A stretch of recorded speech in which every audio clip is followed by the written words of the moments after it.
Hello everyone, this is Shazad and you're watching Shazad Tech YouTube channel. In this video, I'm going to show you how to fix guided access is not working on iPhone after iOS 17. So guys, without wasting any time, let's start the video. Guys, there is many method to solve this issue. First is check that if you have updated with latest iOS version. So just simply go to settings here.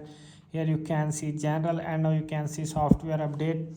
Here you can tap on it, waiting for few seconds. If you have any pending update, download and install it to fix guided access. So go back and go to settings again. Here you can go to the accessibility, tap on it, scroll up and now you can see guided access. Tap on it. Here you can see guided access is turned off. Turn it on to turn the guided access on. So go back. Here you can scroll down and now you can see accessibility shortcut. Tap on it.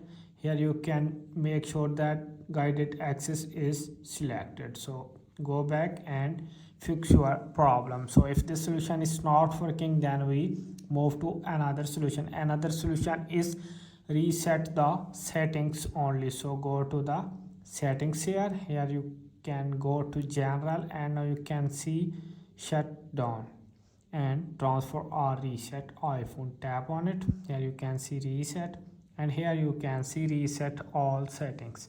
Tap on reset all settings to reset the settings only.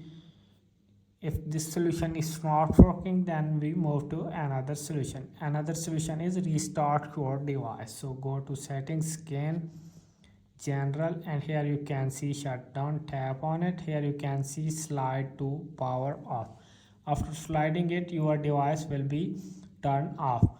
After 5 to 10 seconds, turn it on back to fix your problem. So guys, I hope this video is helpful for you. If this video is helpful for you, then you subscribe my YouTube channel and press the bell icon for upcoming videos. Thanks for watching.